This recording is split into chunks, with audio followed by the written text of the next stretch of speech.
Hello and welcome to this new video where we're going to quantify application latency distance in distributed environment. Now if any of this term confused you, please stay with me for the next 5 minutes and I assure you you'll get full clarity. Now in terms of measuring traditional distance in miles, I just picked 3 points: Ottawa, Portland, Iowa, and also Santa Clara, 4 points, and tried to measure distance in miles between each of them, right? So this is what Google is showing when we try to measure distance there. Now, if I want to extrapolate it and measure traffic latency, what I'm going to do here is deploy different types of instances to create a distributed environment and also create some variations in it.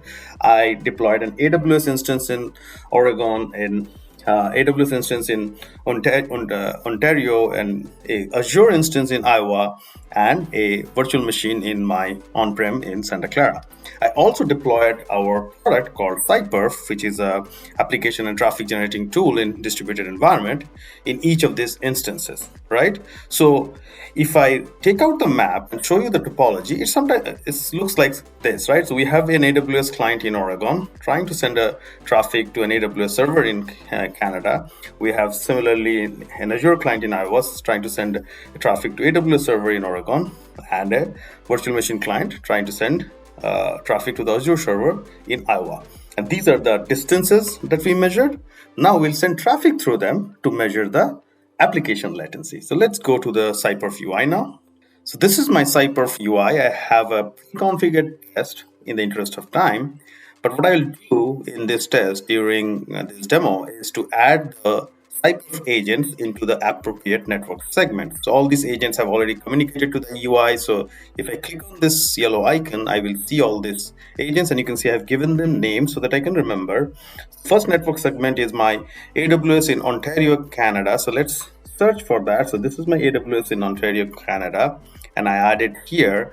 Similarly, the second one will be my AWS server in Oregon. So let's add that here. So this will be my second network segment. And the third one would be my Azure in server in Iowa. And I can see it here. So I'll add it, and I'll do the same for the clients. For example, my AWS client in Oregon. So I see it here. I'll add it. And I see my Azure client in Iowa. I do this. And last but definitely not the least, my on-prem virtual machine in Santa Clara. So 3 clients, and you can see their names going to 3 servers in a distributed location, and you can see the IP addresses. And if I bring back my original topology, you can see this basically reflects the topology, and you can see how the traffic is being flowing through between these different network segments. I've also added some applications, and I've also added just attacks to create a little bit of dynamism of mix of applications and attacks that will send through.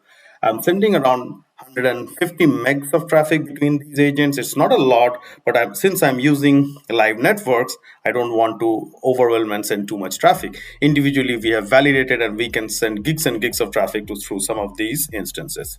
So with that, let's start this test. I kept the test running for a few minutes, and you can see it has achieved 150 Mbps, the target objective, with 3 client agents and 3 server agents. We see the application distribution that's happening right now, and we see how the applications are faring. We also see how many attacks are allowed or blocked, and all the other good stuff in the UI. But this video is all about latency distribution measurement. So let's go to the place where we can see these individual latencies, which will be in client traffic profile.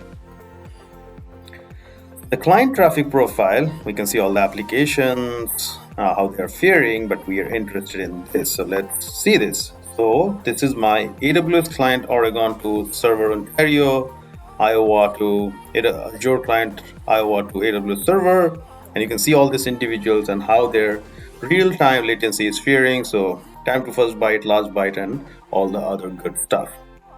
Now what I did is I kept the test running so that I can have the final report of this. So let's see the report once the test ends.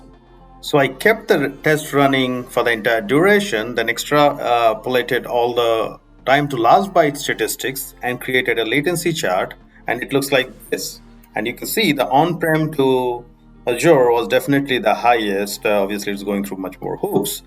The Azure to AWS was a little better, but between AWS Oregon to AWS Ontario was definitely the best. Again, this has a lot of caveats, like depending on what kind of applications you use, what time of the day, what kind of instances you're using, things will change. But conceptually, for that particular traffic profile, for that time of day, you'll find very consistent, similar types of latency statistics and graphs like you see here, if all the other factors are same.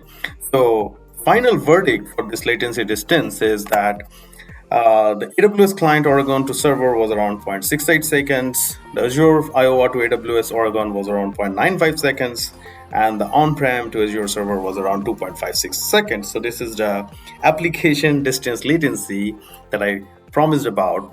And this is obviously the results available, achieved through those application mixes between these instances. Thanks a lot for listening.